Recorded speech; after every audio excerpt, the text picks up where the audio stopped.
तळीये दरडग्रस्तांच्या घरासाठी आमदार प्रवीण दरेकर करणार पाठपुरावा। महाड तालुक्यातील तळीये दरडग्रस्तांना शासनामार्फत मिळालेली घरं ही निकृष्ट दर्जाची आहेत असा आरोप लाभार्थी दरडग्रस्तांकडून केला जात आहे। त्याचबरोबर पाण्याची सुविधा नसल्याने लाभार्थी दरडग्रस्त या घरांचा वापर करत नाहीत। याबाबत आमदार प्रवीण दरेकर हे स्वतः आमदार भरत गोगावले आणि खासदार सुनील तटकरे यांना सोबत पाठपुरावा करून निश्चित कालावधीत दरडग्रस्तांना कसं घरात जाता येईल याची काळजी घेणार असल्याचं दरेकर महाडमध्ये सांगितलंय। दरडग्रस्तांची घरं बांधताना निकृष्ट दर्जाचा माल वापरला असेल, अनियमितता असेल तर संबंधित कामाची चौकशी करून ठेकेदारावर कारवाई केली जाईल असं आश्वासन दरेकर यांनी दिलंय।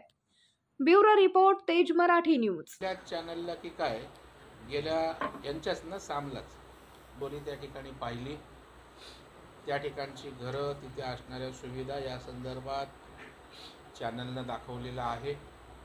आणि मला जेव्हा शेवटी मातीची ओढ तर प्रत्येकाला असते, तुमच्या बातम्या मी वाचल्याने आपल्याकडचं काय आलं किंवा टी व्हीवर दिसलं की मी लगेच माझ्या सहकार्यांना सूचना देतो आणि त्याच्यावर ॲक्टिवेट होतो। लवकरच आपण या तळीयाच्या ज्या काही अपूर्ण गोष्टी राहिलेल्या आहेत त्या भरत शेठ, मी, अगदी तटकरे साहेबसुद्धा आम्ही एकत्रितपणे मुख्यमंत्र्यांकडे, उपमुख्यमंत्र्यांकडे मांडू आणि निश्चित कालावधीत त्यांना कसं घरात राहता येईल याची जातीनं काळजी घेऊ।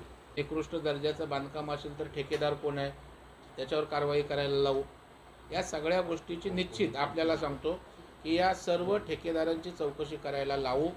त्याच्यामध्ये अनियमितता असेल, निकृष्ट दर्जाचा माल वापरला असेल आणि जर त्या ठिकाणचं अशा गोष्टी आढळल्या तर निश्चित मी आपल्याला आश्वस्त करतो, चौकशी करून कारवाई करू आणि ते कामही लवकरात लवकर पूर्ण करू।